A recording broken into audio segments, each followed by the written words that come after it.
Thanks for joining us. A Madison teacher will appear in court tomorrow. Terry Fay is charged with the sexual assault of one of his former students at Leopold Elementary in Madison. A meeting for parents was held there tonight. Keely Arthur shares what one mother says. It's all new tonight at 10. Keely?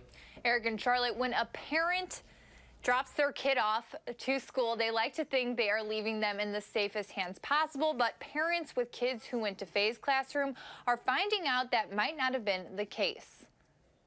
He seemed like he knew what he was doing. He seemed like he really loved teaching. And trustworthy, too. Someone Anitra Bradford felt safe leaving her 10-year-old daughter with. She's very vulnerable.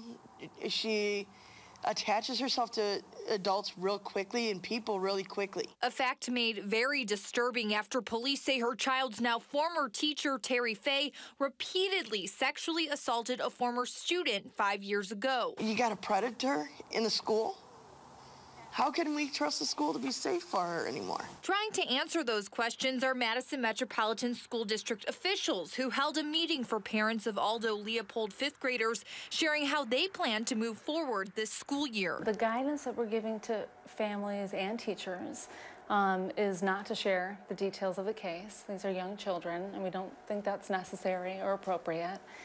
And when a child comes to you wanting to talk about it, wanting to talk about anything they've heard or seen, creating spaces for that conversation to happen. Bradford says she's had that tough discussion with her daughter, explaining why her once favorite teacher, she loved Mr. Fay, might not be so great after all, leaving her unsure if she wants her daughter at Aldo Leopold or any school in the district. I can't trust him anymore.